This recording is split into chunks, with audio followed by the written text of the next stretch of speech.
Acomodamos aquí un poquito. Bueno, saludo a todos nuestros hermanos. Un poquito aquí de...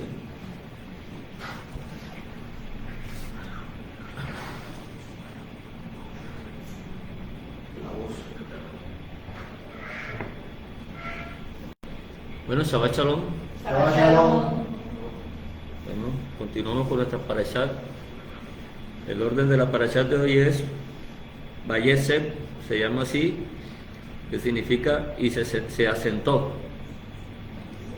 Esta palabra hebrea, Vayeshev, procede de Yasab y puede significar morar, habitar, o la palabra asentar, siempre con ese sentido de estar en una parte, de permanecer en una parte. Entonces, eso es lo que está diciendo Génesis capítulo 37, donde comienza la parashat, del versículo 1, y tenemos hasta el capítulo 40, versículo 23. Por eso la parashat comienza así: habitó Jacob. Ahí está la palabra Yasab, indicando que Jacob estaba establecido ahí, donde había morado su padre, en la tierra de Canaán. Hasta este momento la tierra no se llama Israel, hasta este momento la tierra se llama Canaán, que es la tierra que ya estaba habitada por algunas naciones. Había gente muy poderosa en esas naciones y hacían las cosas desagradables a Dios, las cosas que hoy en día todavía siguen existiendo en muchas naciones y en muchas personas, individualmente y colectivamente. Ese es el proceso que ha estado haciendo nuestro Dios en este mundo, de ir limpiando poco a poco, despejándonos del camino para que no tropecemos y podamos llegar tranquilamente y sabiamente a su presencia, porque sin santidad nadie verá a nuestro Dios. Por eso tenemos que imaginarnos el reino de Dios como un reino incorruptible, intachable, sin mancha, y nosotros con una mancha no podíamos entrar ahí nunca. Ninguna mancha va a entrar al reino de los cielos, y todos los seres humanos que hemos estado contaminados con las transgresiones, con los pecados, con la desobediencia, o estando de espaldas a nuestro Dios, estaríamos en condiciones de siquiera pensar que podríamos entrar así allí. Entonces Dios se ha venido encargando de todo, y por eso es que hemos venido en una serie de parashat continuando el plan de Dios mediante estos escogidos de Él, que lo tenemos aquí en la Escritura, para recordarlo siempre nosotros y nuestras generaciones que vienen después, y así tengamos este testimonio permanentemente. Entonces, este juramento del Señor comienza con Abraham. Ya sabemos que la generación pasada, también que tuvo espaldas a Dios, Dios la quitó de en medio por medio de un diluvio. De allí entonces viene Noé, y viene Dios por medio de las generaciones, siempre señalando un remanente que pueda traer esa luz celestial, que permanezca en esta tierra mientras esté habitada por nosotros, para que tengamos esa luz. Entonces Dios escoge a Abraham, le dice un juramento a Abraham, jura que va a ser una gran descendencia, y Abraham tiene su hijo Isaac. Isaac tiene 2 hijos también, pero Dios está escogiendo a Jacob, del cual ya hablamos. Jacob tiene una serie de inconvenientes en el camino, con su suegro principalmente, que ya pudo haber reconciliado con él. Entonces nosotros nos podemos dar cuenta que ninguno ha sido perfecto. No podemos sacar la mano por nadie, porque en ellos simplemente Dios ha resaltado es su fidelidad. O sea, la fidelidad de Dios es lo que pertenece a su espíritu, a su ruaj, a su espíritu permanente. En el reino de los cielos no existe la muerte. Entonces vino a este mundo a morir. Si no viene a este mundo nunca hubiera muerto. Pero el mismo espíritu de poder, el mismo ruaj permanente, el mismo espíritu de vida en él, que está posado en él, no lo dejó ver corrupción. O sea, él no vio corrupción y él resucitó. Se levantó, lo levanta el Espíritu Santo, los acodes. Ese mismo espíritu que lo levantó a él es el mismo espíritu que nos va a levantar a nosotros en el día de la resurrección. Amén. Para algunos y en el día de la transformación para otros, porque en la venida del Señor, cuando Él venga, la misma gloria, porque es la gloria de Él la que va a resucitar, y a la misma vez resucita y a la misma vez desecha a lo que está contaminado. Por eso es que no podemos llegar a la presencia de Dios contaminado, porque la misma presencia nos va a rechazar. Lo que pasó en la tierra prometida, ¿cierto? La misma tierra vomitó a los israelitas cuando ellos comenzaron a hacer lo malo, y ya el Señor le había advertido eso.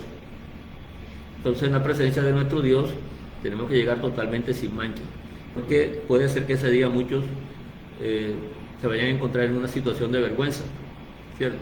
Por eso dijo el Señor que muchos me dirán en aquel día: Señor, Señor, nosotros profetizamos en tu nombre echamos fuera espíritus, y yo les diré: apártese de mí, hacedores de maldad, o enemigos de la Torá. Eso son cosas que nosotros tenemos que ir analizando, ir sumando, armando un libro, digamos, de recuerdo, que no se nos olvide, porque cada cosa de esta es la que nos está dando a nosotros la seguridad de que hay un orden que nunca se ha roto. El orden de Dios no se ha roto. El orden de su promesa, de su modelo, de cómo es la salvación, siempre ha permanecido. Entonces, lo que encontramos aquí en la Escritura siempre es la palabra del Señor, pero por nosotros ser imperfectos, nunca vamos a llevar la línea de lo que la Escritura nos ha dicho, ni siquiera los patriarcas, los cuales nosotros hoy entendemos que son los padres de la iglesia. Abraham, Isaac y Jacob son nuestros padres de lo que llamamos la iglesia, o sea, el pueblo de Dios. La palabra pueblo de Dios y la palabra iglesia es lo mismo.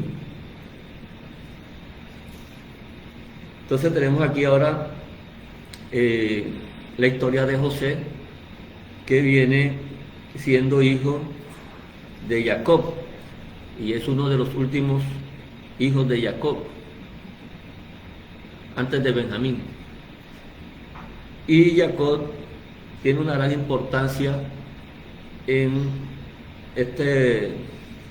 esta resolución de pueblo que nos muestra nuestro Dios, porque José, siendo uno de los últimos, cuando en ese momento que no existía la Torá escrita, ya ellos tenían claro lo que era la primogenitura, lo que representaba ser primogénito y el derecho que tenía. Pero José, siendo uno de los menores, él recibe el derecho de la primogenitura de parte de Jacob, siendo uno de los menores. Cuando en la ley nosotros luego leemos que el primogénito siempre es el primero de los hijos que nacen. Eso es según la línea de la Torá, nos está explicando eso. Eso no se cumple, eso se interrumpe, muchas veces se interrumpe. Por lo tanto, nosotros tenemos que pensar y abrir nuestra mente. Entonces, Dios, ¿de por qué parte nos está hablando de la primogenitura? Porque Dios no se equivoca. Entonces Dios sí tiene un primogénito que fue el que envió a esta tierra, que es Yeshua. Ese sí es el primero. Esa es la cabeza de toda esta creación, y en todo tiene la preeminencia. Siempre que estamos leyendo la Escritura, el Nuevo Testamento, nos damos cuenta que en todo tiene la preeminencia. En lo que significa la ley de los reyes, la Torá de los reyes, Él es el rey preeminente.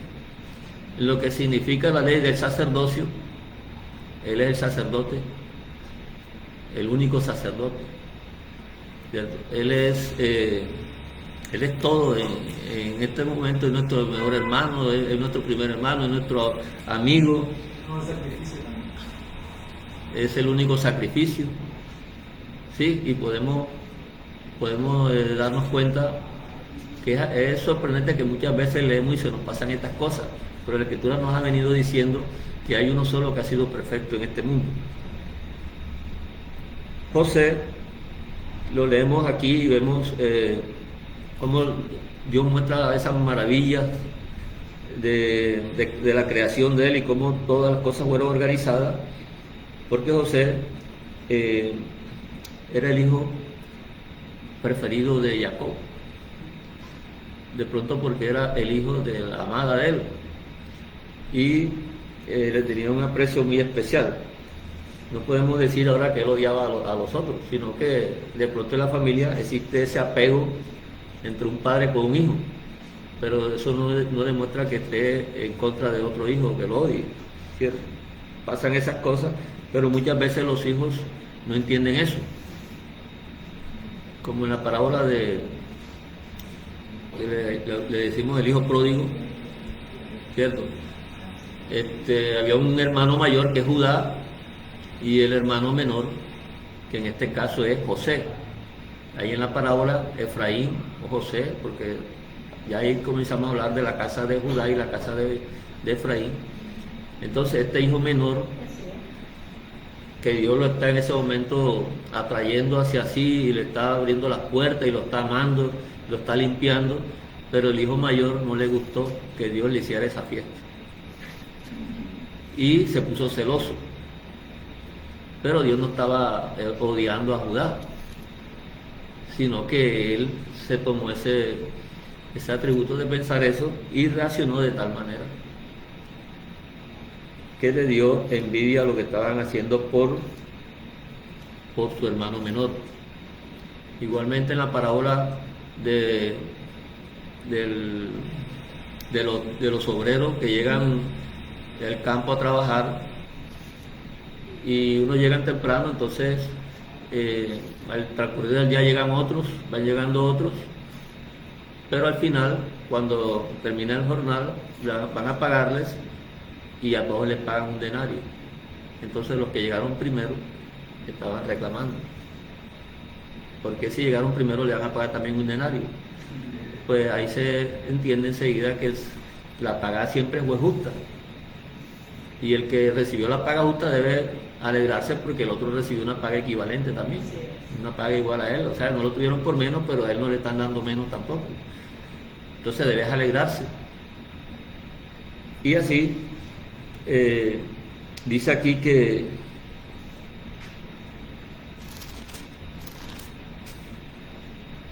habitó Jacob en la tierra donde había morado su padre, en la tierra de Canaán, capítulo 37. Esta es la historia de Jacob. José, siendo de edad de 17 años, apacentaba las ovejas con sus hermanos, y el joven estaba con los hijos de Bila y con los hijos de Silpa, mujeres de su padre, e informaba a José a su padre la mala fama de ellos. Y amaba Israel a José más que a todos sus hijos, porque lo había tenido en su vejez, y le hizo una túnica de diversos colores. Y viendo sus hermanos que su padre lo amaba más que a todos sus hermanos, le aborrecían. O sea, hay una actitud contraria realmente sin sentido, y no podían hablarle pacíficamente. Entonces sabemos que José soñó un sueño y se lo contó a ellos, y ellos todavía lo aborrecieron más. Luego soñó otro sueño en el 37:9 dice: "He aquí que he soñado otro sueño, y he aquí que el sol y la luna y 11 estrellas se inclinaban a mí". Y lo contó a su padre y a sus hermanos, y su padre le reprendió y le dijo: "¿Qué sueño es este que soñaste? ¿Acaso veremos yo y tu madre y tus hermanos, vendremos a postrarnos en tierra ante ti?".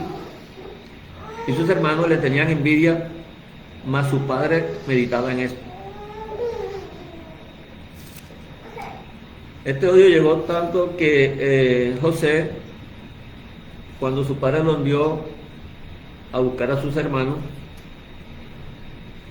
estando en Hebrón, que es la tierra donde estaba sentado Jacob, estaba habitando, entonces lo envió a Siquem a buscar a sus hermanos, y ya no estaban ahí. Pero los hermanos lo recibieron a él de una manera violenta y terminaron intentando matarlo.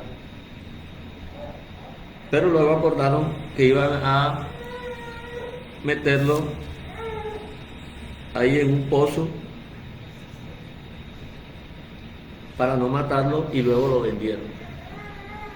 Lo vendieron a Egipto.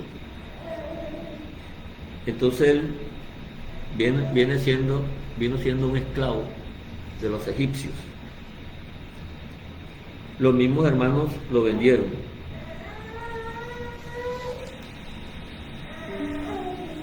Ahí vemos por lo menos en la vida de José lo que forma parte de la fidelidad de nuestro Dios, porque que vemos a él, es lo que está escrito sobre José, y que corresponde también a lo que sucedió con nuestro Señor. O sea, que él viene siendo un tipo de los acontecimientos de nuestro Señor, porque nuestro Señor también fue vendido, ¿cierto? Fue vendido,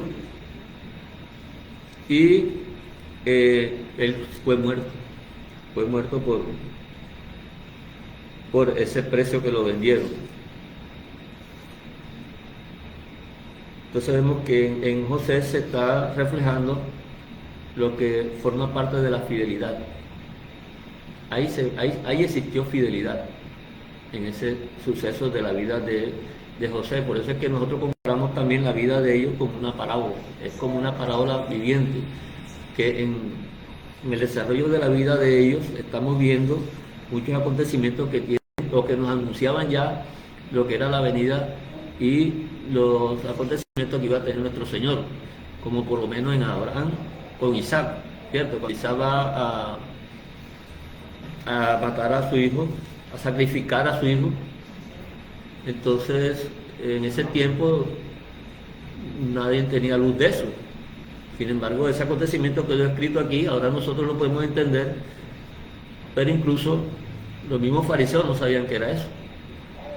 Y el Señor vino a explicar eso y no lo entendieron. Y los apóstoles que anduvieron con el Señor, a quien él entrenó durante 3 años, ellos vinieron a entender eso fue después de su muerte y de su resurrección.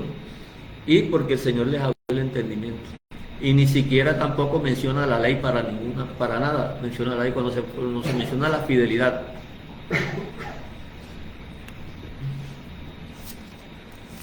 Entonces la fidelidad existió fidelidad en ese momento, y es la que nosotros estamos ahora observando aquí cuando leemos.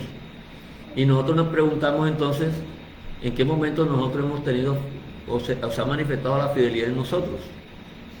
Cada quien podríamos estarnos haciendo esa pregunta, porque siempre hablamos de que somos de la fidelidad, pero es que la fidelidad se manifiesta o se demuestra.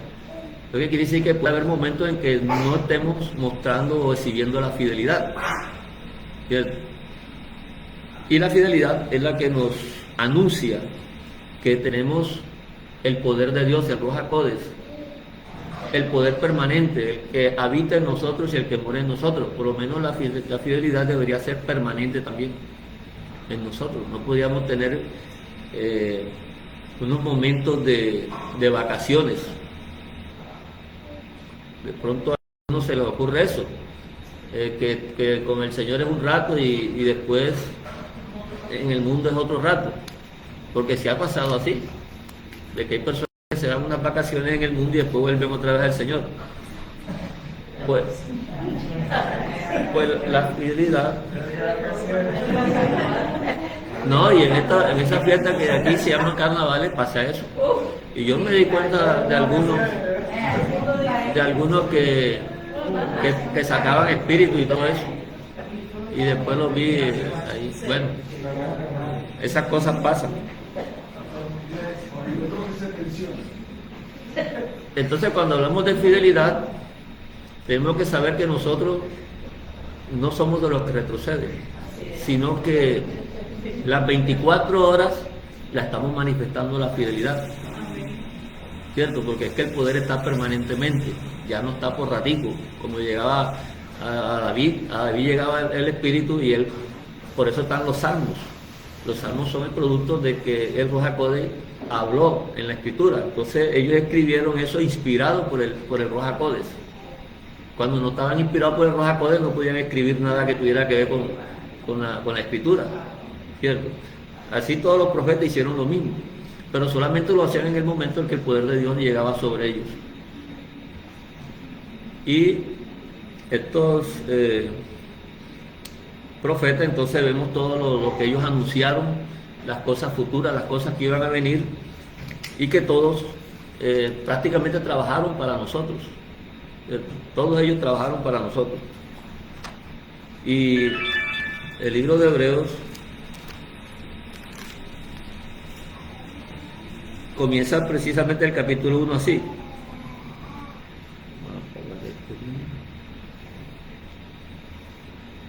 Dios, habiendo hablado muchas veces y de muchas maneras en otro tiempo a los padres por los profetas, en estos postreros días nos ha hablado por el Hijo, a quien constituyó heredero de todo y por quien asimismo hizo el universo, el cual, siendo el resplandor de su gloria y la imagen misma de su sustancia, y quien sustenta todas las cosas con la palabra de su poder, habiendo efectuado la purificación de nuestros pecados por medio de sí mismo, se sentó a la diestra de la majestad en las alturas. La palabra sentar, esta que está acá, es la que estamos viendo. No es que se sentó en una silla, puede ser la imagen humana que nosotros nos trae, o algunos se traen, de pronto ya muchos no, de que él está sentado en una silla al lado de la silla del trono de Dios. Y no significa eso. Se sentó es habitar, habita en la diestra del poder, o sea, habita en el poder de la gloria, que es lo que él no vino aquí cuando él se despojó de su gloria para venir aquí y tomar forma de siervo. Él hizo todo eso porque dice que no estimó el ser igual a Dios como cosa a que aferrarse. Y vemos que ese juramento, porque la palabra creación, los 7 días, esa palabra significa también juramento. Shabbat es una palabra que está emparentada con juramento. La palabra Shabbat, esa creación es un juramento. Entonces, ese juramento él lo ha mantenido siempre. Y por eso él tomó la forma de siervo para llegar a esta tierra y podernos rescatar a nosotros y redimir, porque de otra manera él como Dios no nos hubiera podido redimir, porque como Dios no muere. Y es que el precio que nosotros debíamos era el gran precio, el de la muerte, porque fue lo que le dijo Dios a Adán en el paraíso, en el Edén. Hay un juramento. No tienes necesidad de conocer la muerte, vas a llegar allá al día postrero y vas a ser transformado, no conocerás la muerte. Entonces Dios no hubiera tenido necesidad de morir, hubiera llegado allá, hubiera sido transformado y no hubiera pasado nada, sino que como hubo el pecado, quedó esa deuda ahí, y el Señor le tocó bajar a resolver eso, porque alguien tenía que morir, pero tenía que ser perfecto. Entonces ninguno de los descendientes de una persona imperfecta puede ser perfecto. Así que llegó el perfecto aquí y hizo esa tarea, luego subió nuevamente, pero ya dejó todo limpio. Ya nosotros tenemos el camino limpio y podemos estar tranquilos por eso. porque nosotros nos hubiéramos preguntado entonces quién subirá al cielo o quién bajará a los abismos para solucionar esto. No, eso es algo imposible. Eso lo hizo el Señor. Todo eso lo hizo el Señor. Entonces Él está sentado a la diestra de la majestad, quiere decir, en el poder de su gloria.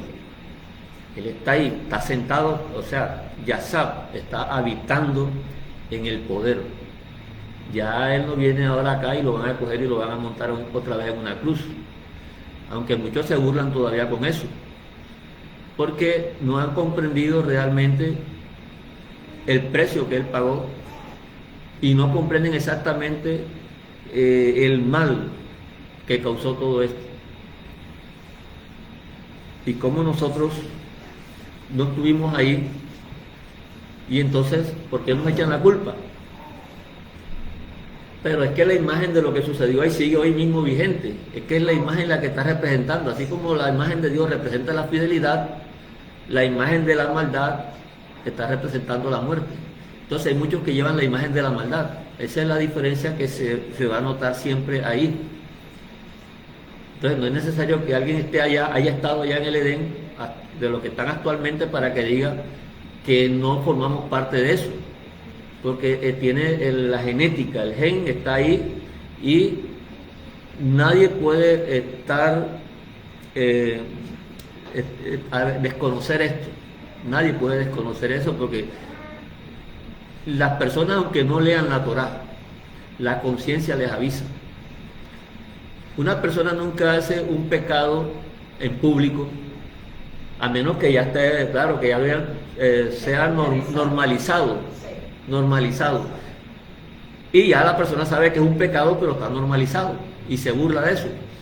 Pero el pecado todavía que está en oculto, la persona nunca lo hace en público. Siempre, por lo menos la fornicación,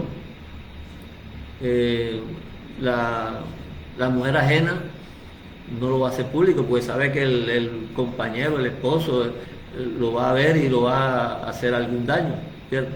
Siempre sabe él que eso está malo y no tiene por qué haber leído la escritura, sino que él sabe que hay una palabra, hay una escritura en la sociedad que le está señalando eso. Así que estas personas siempre saben que cuando hacen algo así están siempre en un riesgo de que van a recibir una paga.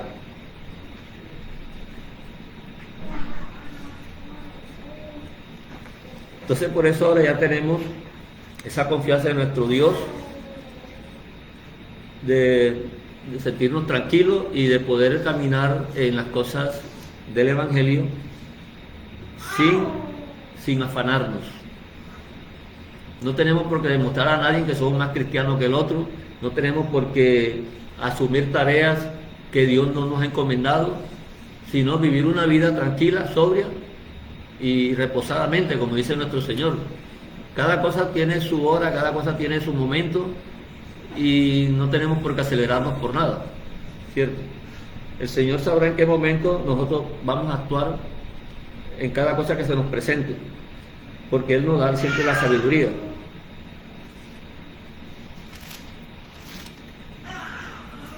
La vida de José también representa esa parte del pueblo de Dios cuando se divide el pueblo de Dios, porque muchos de pronto ven la iglesia como si algo que vino y ya está ahí, pero ha tenido una formación, una evolución. Y cuando leemos la vida de José, entonces nos damos cuenta que él estuvo en Egipto porque fue vendido y tuvo una esposa egipcia que se la dio el faraón, porque él logró, o por medio del Señor, interpretarle el sueño al faraón, algo que nadie había, ni los grandes brujos que él tenía lo pudieron hacer. Entonces faraón lo puso sobre todo Egipto. De ahí José recibe a sus hermanos.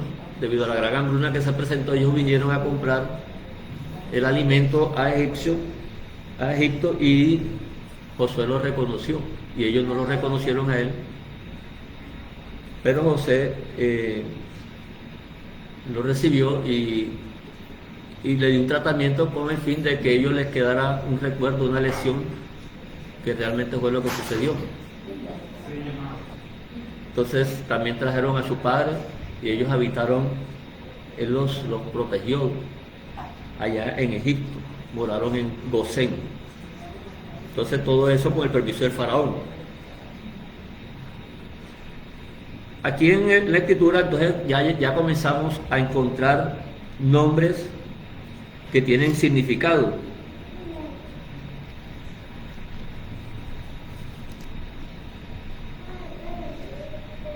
En Génesis 41:51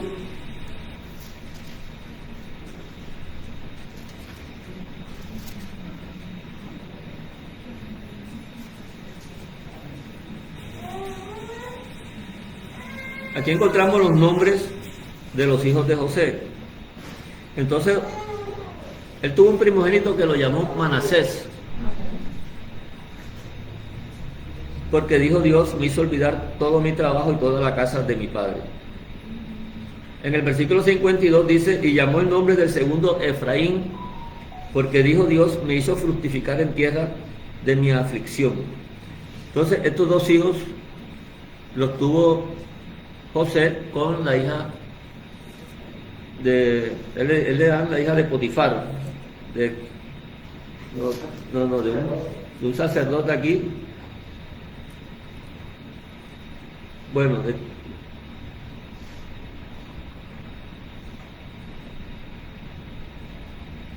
entonces estos dos hijos de José, el primogénito es Manasés, pero en la bendición que hace Jacob antes de morir, el que queda siendo el primogénito, entonces el menor, y se sigue cumpliendo el juramento del Señor de que el postero será el primero, lo postero será lo primero. Entonces, en lo postero, en los días de la semana que corresponde al día de Shabbat, es la cabeza. El Shabbat es la cabeza. Ahí en el juramento se ve también esa representación, que fue lo que el Señor, cuando el Señor exaltó el poder de Dios en el Shabbat. Entonces aquí, en este nacimiento de los hijos de José, también vemos entonces la existencia de la fidelidad. Existió fidelidad. ¿Hizo José algo ahí para que hubiera fidelidad ahí? Él se imaginó que iba a tener dos hijos para que el menor fuera el mayor y el mayor fuera el menor. No lo hizo. Entonces no se necesita que alguien haga algo para que exista fidelidad, sino que la imagen de Dios se refleja en fidelidad en algún acontecimiento aquí en la tierra. Nosotros podemos ver el sol, ahí está la fidelidad de Dios. Cuando vemos el sol, vemos la luna, ahí está la fidelidad de Dios. Vemos todo el universo, ahí está la fidelidad de Dios. Eso significa la firmeza de Dios, o sea, lo que no se puede desviar. Y entonces ahí comienza a tomar ya nombres que traen un significado. Entonces Efraín viene siendo el hijo de José, el de la promesa en este momento, y por medio de Judá Dios establece lo que iban a ser la procedencia de los reyes, y por eso es que aquí mismo en Génesis, que él dice en el 49:10, dice, no será quitado el cetro de Judá ni el legislador de entre sus pies hasta que venga Shiloh. Entonces Judá recibe esa encomienda de legislar.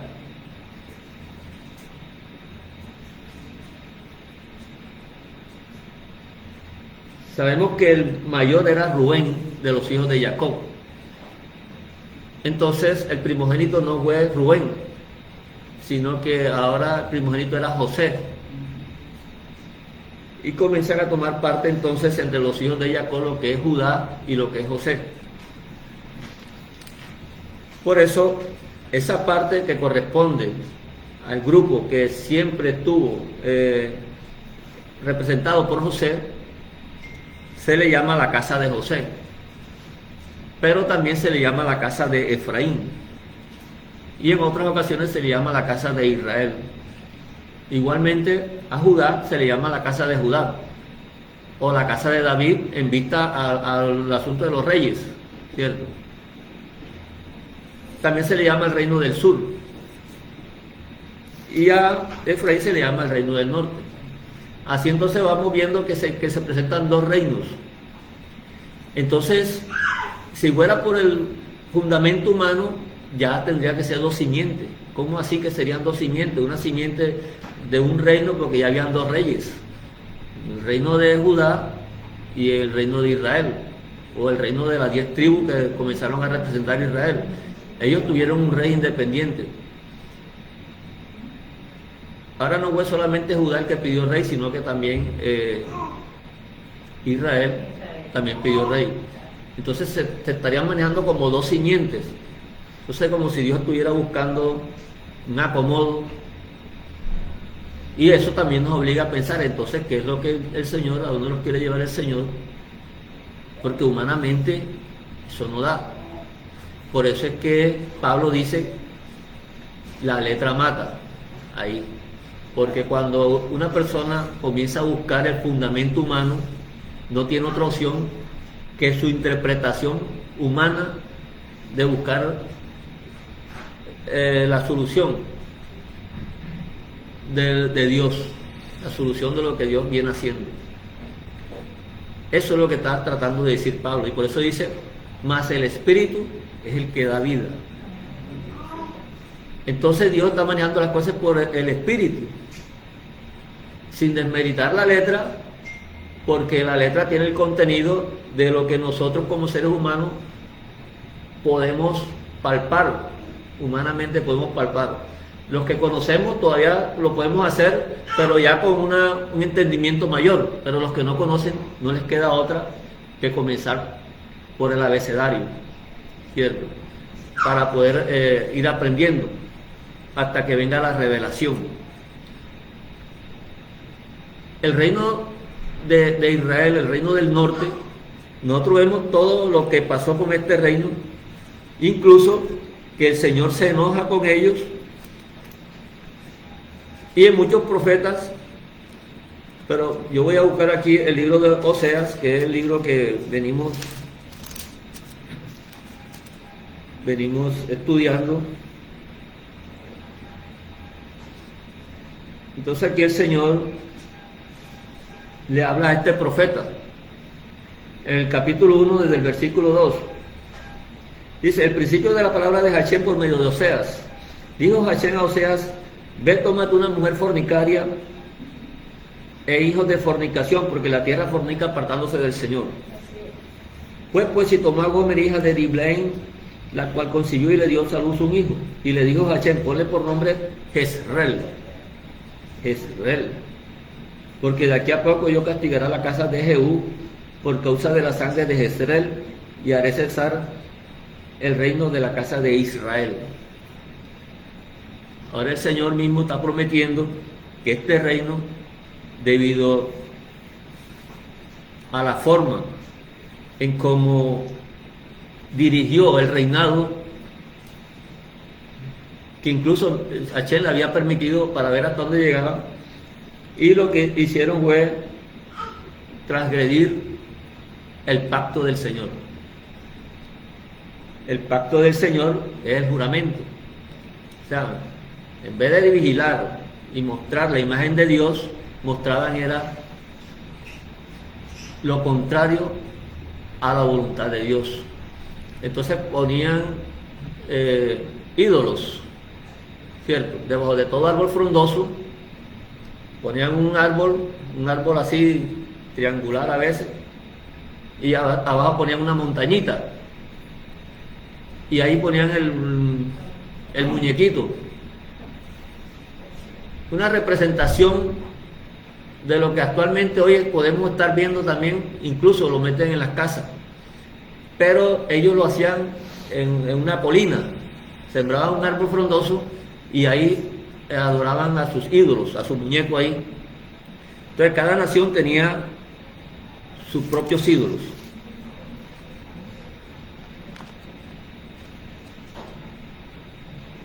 Así llegó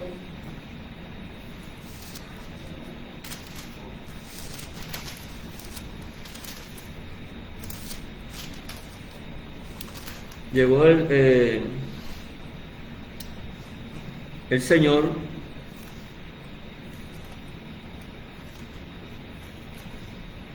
hay aquí un libro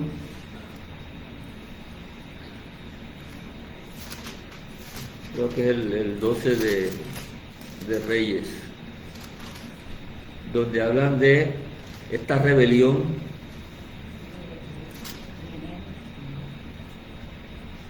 porque el primer rey que tuvo Israel fue Jeroboam. Y entonces aquí en Primera de Reyes dice todo lo que hizo este señor. En el 12:31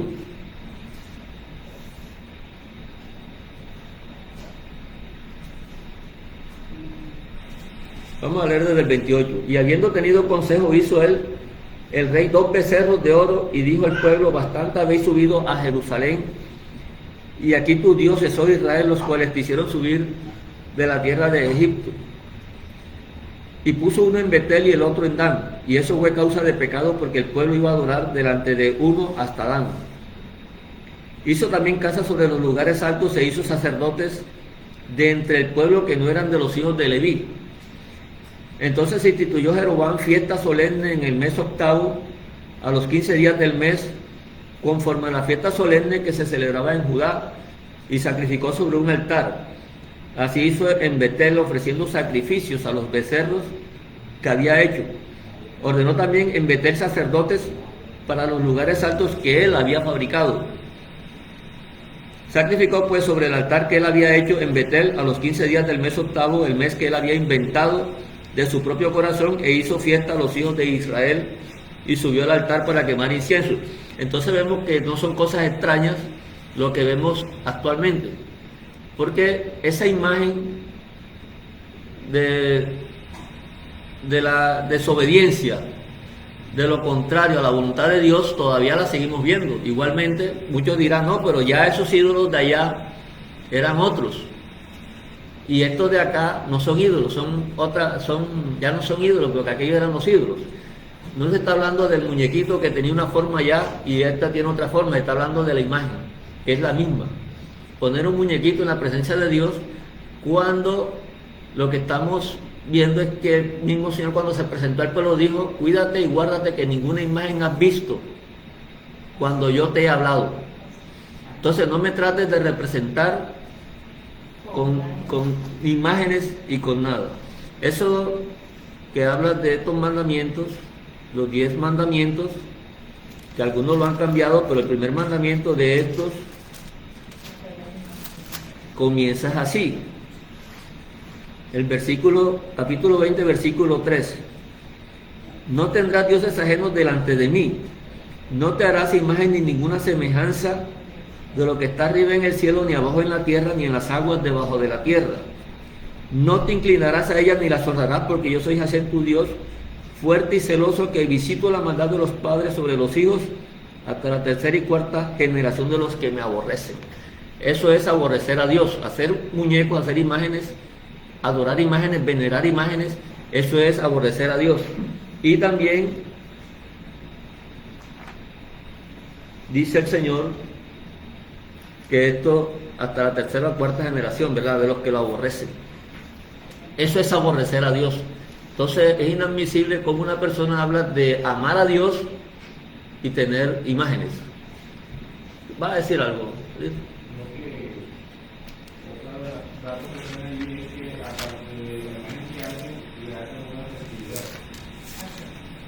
Claro, esta imagen está representada siempre por festividades, porque lo que hizo Jeroboam fue cambiar el modelo de Dios y hacer como una copia, pero quitándole toda la esencia, sino algo como parecido ahí, pero engañoso. Era algo totalmente engañoso. Entonces miramos que el asunto no es tan sencillo,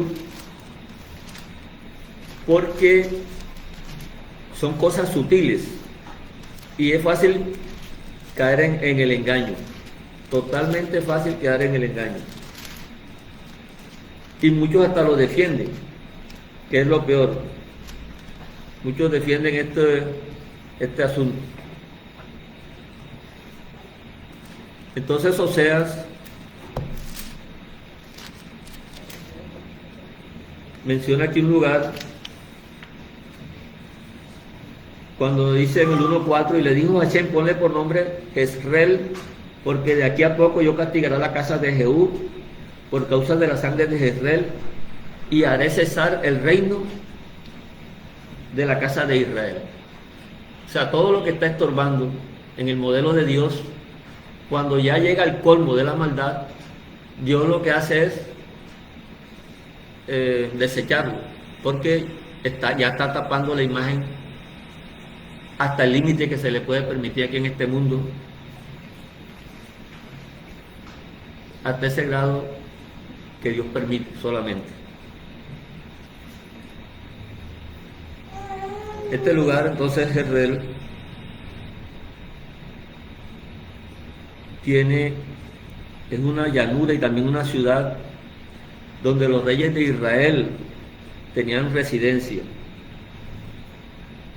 En esta ciudad fue donde Jehú mató a Jezabel.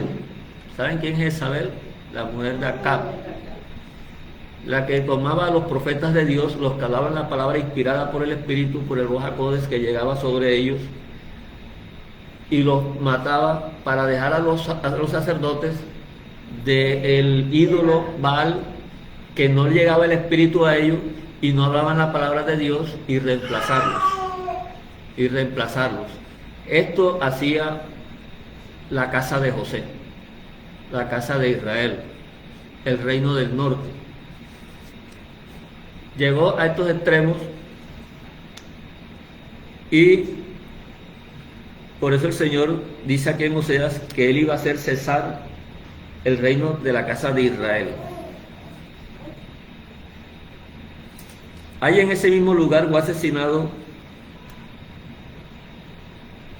la esposa del rey Acab, murió, fue arrojada por una ventana del palacio de Jezreel. Y también fue asesinado Nabot tenía una viña, y este rey quería esa viña, el rey Acab, la mujer de Jezabel, y él no la quiso vender porque era un patrimonio de la familia. Nabot no la quiso vender. Entonces llegó todo apesadumbrado allá a su palacio, y la mujer lo vio apesadumbrado, le dijo: ¿qué te pasa? No, que no me quisieron vender la heredad este Nabot. Entonces esa viña, vino Jezreel, mandó a hacer un ayuno y puso 2 testigos falsos que dijeran que él había blasfemado, para que lo apedrearan. Entonces mataron a Nabot, y llegó entonces a Isabel donde su marido y le dijo: ahí está ya la viña, puedes cogerla porque ya él se murió. Y cogió la viña a vivir feliz en su viña. Entonces ahí en ese mismo lugar murió Nabot, en Jezreel. Y en ese mismo lugar fue donde entonces Dios tomó la venganza, murió Jezabel, y también ahí fueron decapitados todos los hijos de ese rey Acab. Y Dios hizo exterminar toda la casa de Acab, del rey Acab, como lo había él prometido. Además ahí se llevaron algunas victorias también, por lo menos la de Débora sobre Sísara, en ese lugar, un valle. Eso lo encontramos en Jueces 4. También hubo una victoria de los israelitas sobre los mayanitas y los amalecitas en ese lugar, en Jezreel. Y ahí también la derrota de Saúl y Jonathan en manos de los filisteos. Los filisteos derrotaron a Saúl. Y la victoria de Egipto sobre el rey Josías. Es a este valle el que también se le llama Valle de Megiddo. Por eso algunos creen que ahí puede ser la batalla de Armagedón, porque Ar significa monte, ¿cierto? Según el pasaje de Apocalipsis que dice, los reunió en el lugar que en hebreo se llama Armagedón. Entonces la palabra de ese Armagedón es una combinación entre la palabra Ar y la palabra Megiddo, que leemos nosotros Megiddo. Entonces ese lugar es tan misterioso que miren cómo puede el Señor nombrarlo aquí, que le pusiera por nombre Jezreel, o sea, a la mujer de la fornicación.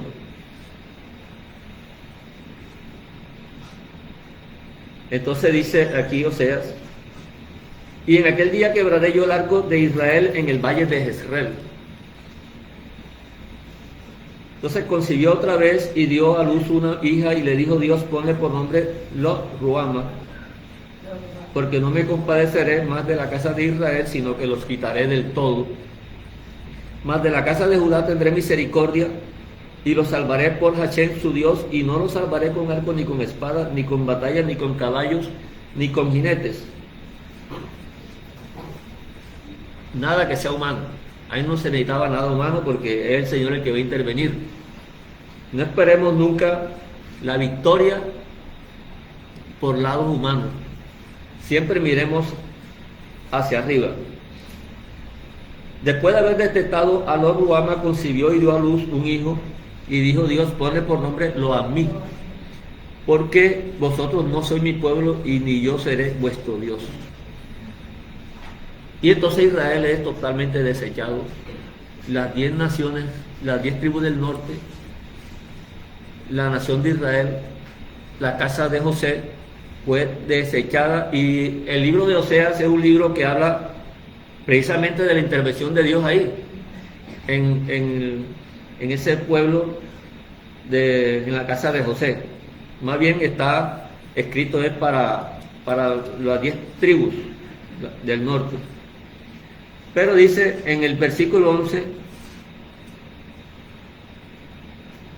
en el versículo 10, con todo será el número de los hijos de Israel como la arena del mar, que no se puede medir ni contar. Y en el lugar en donde les fue dicho, vosotros no sois pueblo mío, les será dicho, soy hijos del Dios viviente. Entonces hay Dios, por la parte humana eso está exterminado, pero ahora queda la intervención de Dios, que es juramento de lo que no pertenece a este mundo y no tiene conexión, por lo tanto se puede desarrollar sin tener ningún contacto con lo de este mundo, porque Dios nos está sacando de un lugar para otro, como sacó a Noé, lo sacó de las aguas, de donde estaban sepultados todas las generaciones de ese momento, y lo levantó sobre las aguas, como un símbolo de arrebatamiento, sobre las aguas, y lo puso en un lugar donde no vio la muerte, donde no murió. Entonces ahí tuvo Noé con sus nuevas generaciones.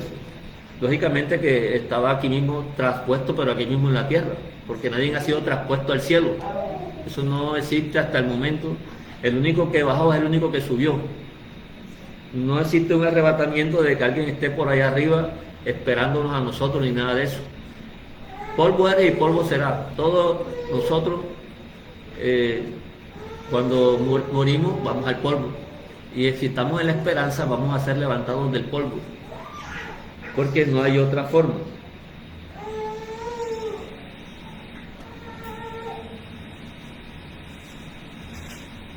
Entonces este lugar está marcando esa característica de la fornicación, que la fornicación nosotros siempre la tenemos, o la comparamos siempre con la infidelidad conyugal, pero espiritualmente y en la escritura, el valor más importante que se está reflejando, pues tiene que ver con la vida eterna, es la fornicación con la idolatría, con otro Dios. Porque casarse con otro Dios es casarse con la muerte. Porque es que ningún Dios permanece para siempre, simplemente es el único Dios eterno, que es Hachén, Dios verdadero. Entonces esa boda con Él es la que nos garantiza a nosotros la vida permanente, la vida eterna.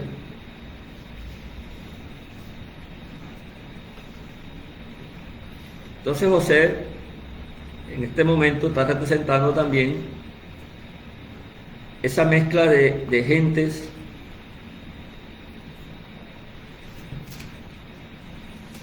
aquí en Oseas 7:8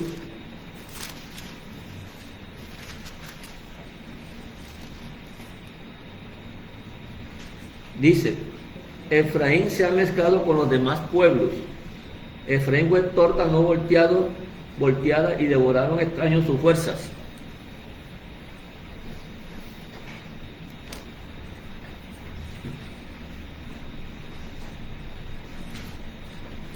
Eso es lo que nos dice Oseas sobre la casa de Efraín. Entonces Efraín quedó disperso en toda la faz de la tierra y ellos ya no tenían la identidad. Aquí en el capítulo 8, versículo 4 dice que ellos establecieron reyes, pero no escogidos por mí. Constituyeron príncipes, mas yo no lo supe. De su plata y de su oro hicieron ídolos para sí, para ser ellos mismos destruidos. La característica de la casa de José era la idolatría. Por lo tanto, ellos abandonaron totalmente la Torá. En el 8:12 dice: desescribí las grandezas de mi ley y fueron tenidas por cosa extraña. Todas las cosas, o sea, la detalló conforme a todo lo que acontecía en ellos. En el 8:11 dice: porque multiplicó Efraín altares para pecar, tuvo altares para pecar. En aquel momento y en este momento, el principio o la imagen de lo que es idolatría todavía sigue existiendo igualito. Lo único que puede cambiar son los muñequitos, el maquillaje, pero sigue siendo igual.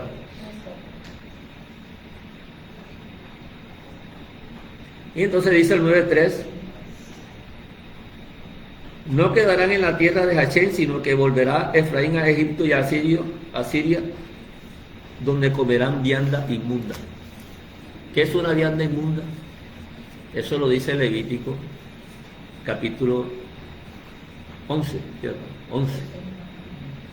Ahí hay una lista donde se dicen que hay una vianda inmunda, o sea, una lista de animales que no se comen. Y que nosotros, por medio de la Torá, lo podemos aprender. ¿Qué tienen esos animales? Muchas veces no lo sabemos. Simplemente que en la caída de la humanidad sufrieron una transformación que el Señor ni siquiera les permitía que estuvieran en la presencia de Él. Por ejemplo, no podían entrar al templo. Un animal que era ofrecido en sacrificio tenía que ser con las características que el Señor señalaba. Entonces, este tipo de animales que no correspondían a los animales limpios, que le dice la escritura limpios, y a los otros se le llama tamet, o sea, incompatibles con la santidad de Dios. Estos animales incompatibles con la santidad de Dios no podían ser permitidos entrar al templo. Si nosotros somos templo del Espíritu de Dios, porque ya el Ruaj mora permanentemente en nosotros, todas las 24 horas completas, entonces, del día, entonces quiere decir que en nosotros no debería estar permitido que entrara vianda inmunda. Pero este fue el castigo de las personas que estaban en la idolatría. Pero castigo porque Dios los obligó a eso, no, sino que al perder la imagen de Dios, porque la Torah es la imagen de Dios aquí en la tierra, la Torah que tenemos aquí, ahí está la imagen de Dios.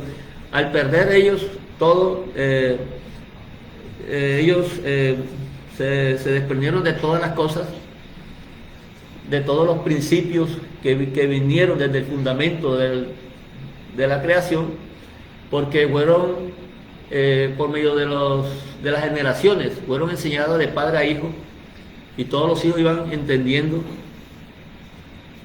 Por lo menos cuando Dina iba a ser, o fue violada Dina,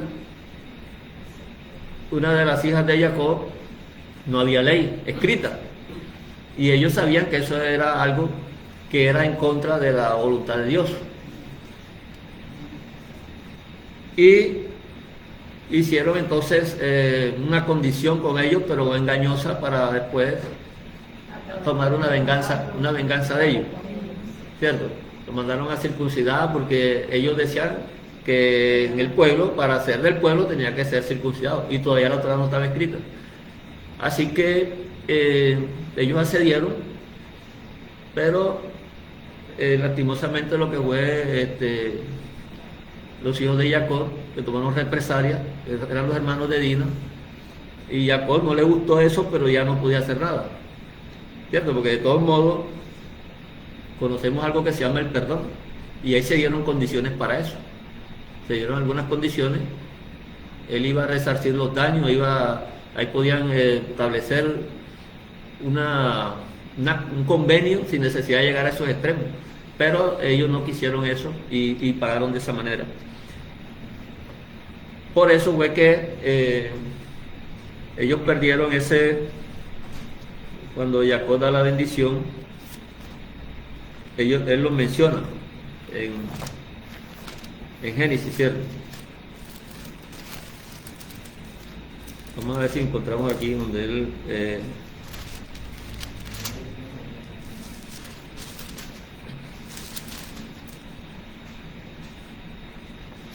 aquí en el 49, Génesis 49. Dice: Simeón y Leví son hermanos, armas de iniquidad sus armas. En su consejo no entre mi alma, ni mi espíritu se junte en su compañía. Porque en su furor mataron hombres, y en su temeridad desjarretaron toros. Maldito su furor que fue fiero, y su ira que fue dura. Yo los apartaré en Jacob, y los esparciré en Israel. Entonces miren ustedes que también la bendición que está dando Jacob les habla duro ahí.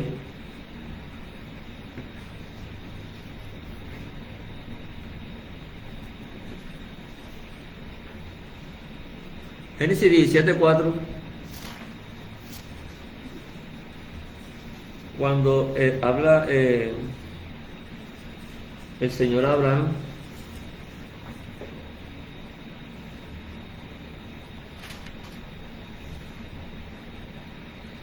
he aquí mi pacto es contigo y serás padre de muchedumbre de gentes, y no se llamará más tu nombre Abraham, sino que será tu nombre Abraham, porque te he puesto por padre de muchedumbre de gentes.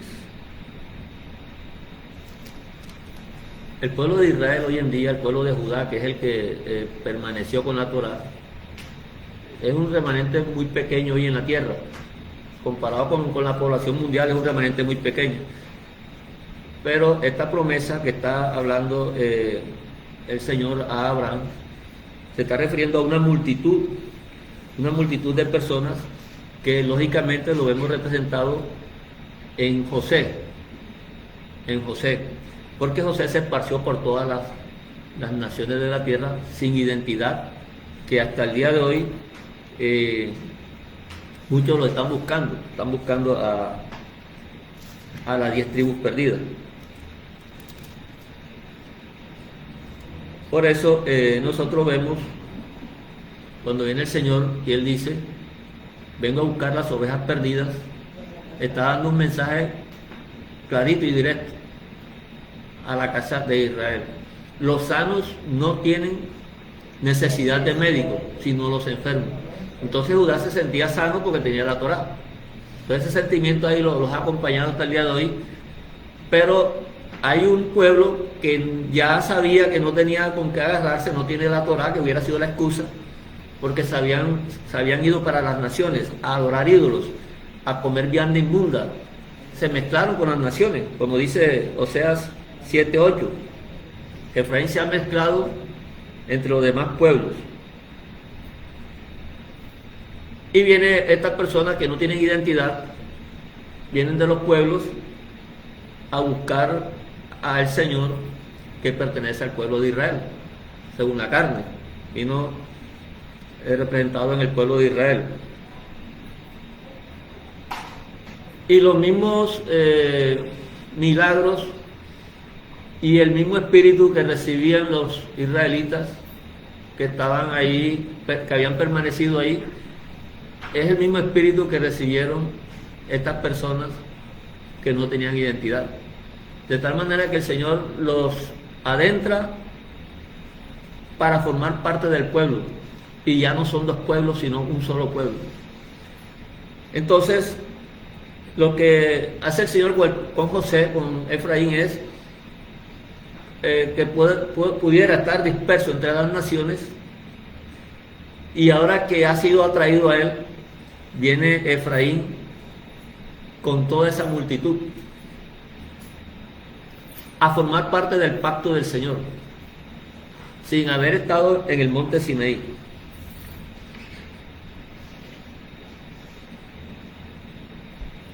Zacarías 10:6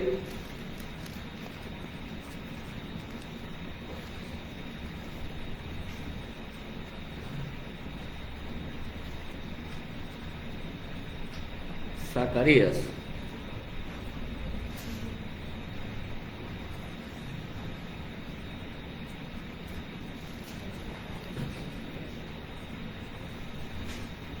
Dice, porque yo fortaleceré la casa de Judá y guardaré la casa de José y los haré volver.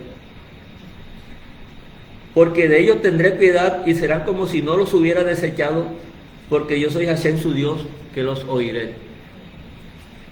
Entonces, por medio del Ruach, por medio del poder de Dios, por medio de lo que no tienen ninguna conexión con este mundo, no hay ni sombra de comparación, directamente el Señor los ha subido, ¿cierto? Nos ha subido a las personas que no tuvimos ahí en el Sinaí. Y esto, de todos modos, muchos no lo entienden, porque esto no se entiende sino por medio del poder del Ruach HaKodesh. Solamente por medio de la fidelidad es que se puede entender esto. Entonces, si alguien no tiene la fidelidad, no puede entender cómo las naciones han venido a formar parte del pueblo de Dios.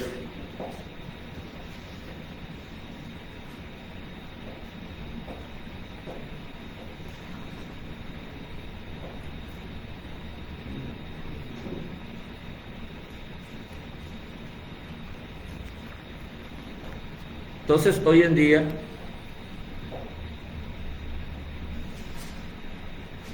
al Señor le hacen una pregunta en Mateo 19:7.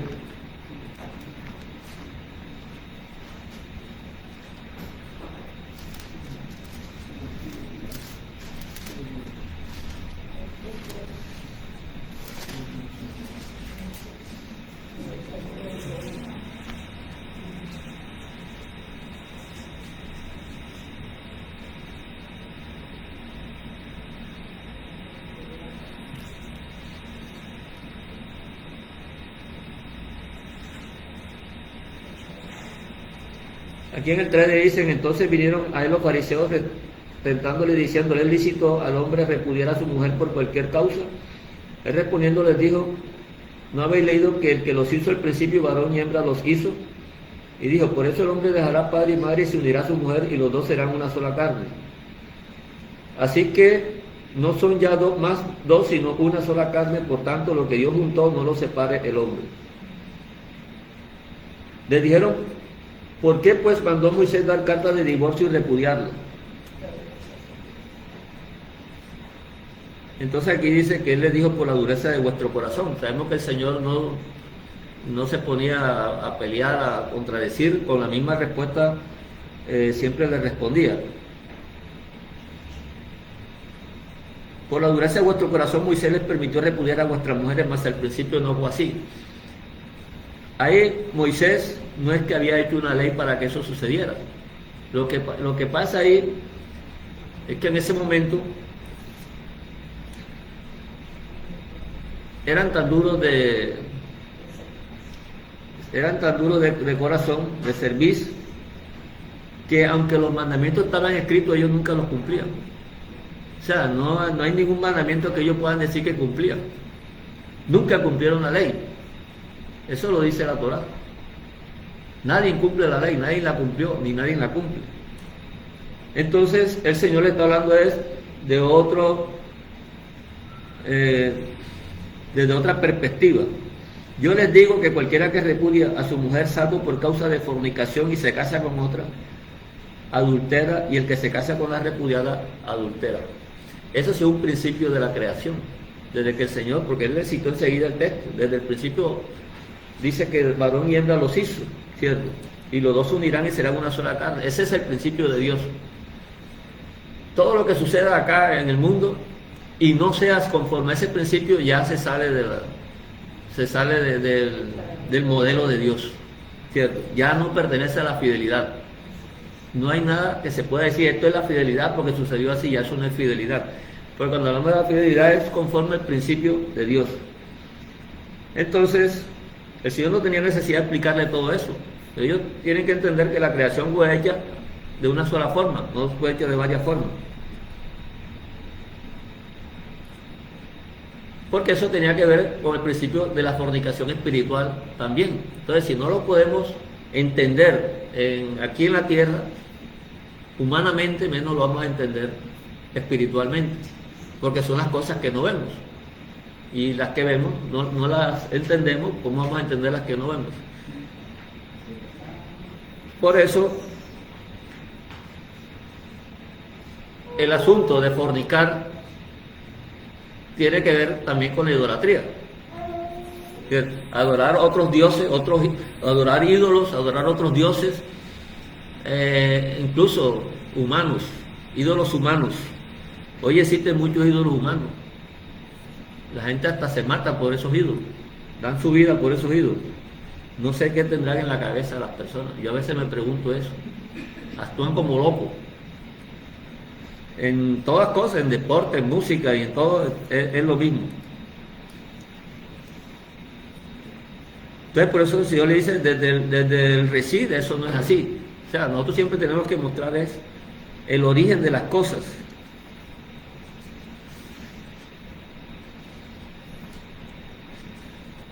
Esto es uno de los principios que se les enseñó a los primeros creyentes. Hechos 15 y 19.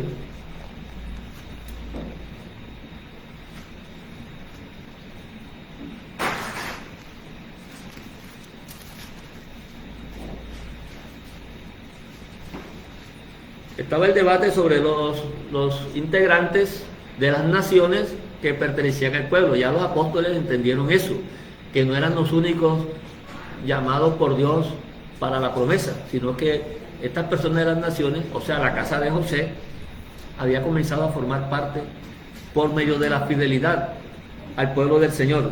Entonces el problema era que querían que hicieran lo mismo que hacían ellos, incluso tradiciones, guardar tradiciones. Y se llegó a esa conclusión mediante el Ruach HaKodesh, o sea, el poder de Dios. En el 15 y 19 dice, por lo cual yo juzgo que no se inquiete a los gentiles que se convierten a Dios, sino que se les escriba que se aparten de las contaminaciones de los ídolos, de fornicación, de ahogado y de sangre. Entonces ahí está la palabra ídolos y está la palabra fornicación, que es lo que tiene que ver. Ellos están viendo aquí también el reci, el principio, porque es que esa es la forma de saber que ahí no hay para donde inventar nada.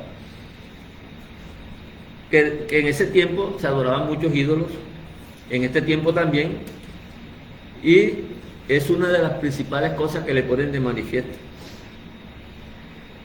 Y dice, porque Moisés desde tiempos antiguos tiene en cada ciudad que nos predique en la sinagoga donde es leído cada día de reposo, que es lo que estamos haciendo hoy. Sí.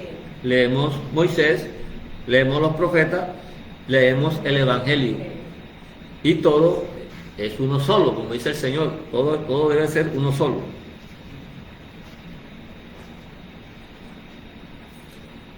Indistintamente como en el tiempo de los patriarcas, ellos tenían entendido que no podían emparentar con hijas de extraños.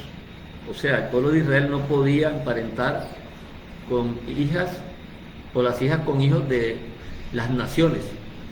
Eso era un mandamiento escrito en la Torá, está escrito en la Torá. ¿Por qué? Dice Deuteronomio 7:4, la razón.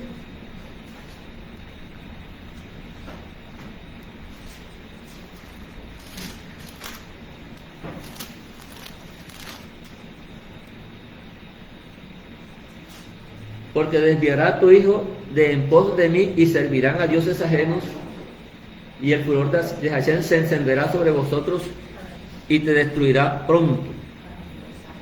La razón principal de tener hijas con extraños en este momento, entonces, ¿cuáles son las hijas extrañas? O los hijos extraños, los que no tienen el Ruach HaKodesh. Si estamos hablando de la promesa y estamos hablando de la redención de Dios, de la salvación de Dios, del pueblo de Dios, que ya está limpio, ya tiene el Ruach HaKodesh, y se está pensando en tener una pareja, un cónyuge, entonces la Escritura nos dice lo mismo. Nos dice que pueblo es el que tiene el Ruach HaKodesh. Y lógicamente, para ser compatible, tiene que ser con un cónyuge o una pareja que tenga el Ruach HaKodesh. No tiene que ir a Israel a buscar allá uno de Levita, uno de la tribu de Efraín, porque ya eso sabemos que, por las explicaciones, que el Señor eso lo dispersó entre el mundo para hacer de todo un solo pueblo. Así que extraño para Dios, o persona extraña para el pueblo de Dios, es aquel que no tenga hoy en día el Ruach HaKodesh. Entonces no es porque me parezca bien, me cayó bien, es buena persona. No, tiene que ser una persona que sea comprometida con las cosas de Dios, porque se puede tomar el riesgo, muchos lo toman, pero eso es muy complicado. Pero si va a lo directo, es que ya esté confirmadas las cosas desde el principio.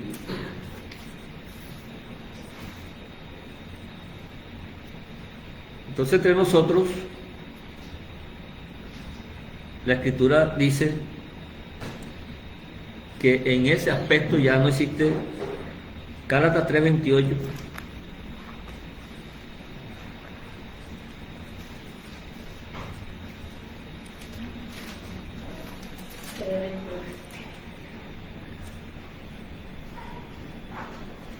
Dice, ya no hay judío ni griego, no hay esclavo ni libre, no hay varón ni mujer, porque todos vosotros sois uno en el Mesías. Y si vosotros sois del Mesías, ciertamente el linaje de Abraham sois, o sea, la multitud de la promesa de Abraham, multitud de gentes, y herederos según la promesa. Entonces nosotros comenzamos a ver las cosas desde el punto de vista de la promesa, porque ya todo está confirmado, es con la voluntad de Dios por medio del Ruach HaKodesh.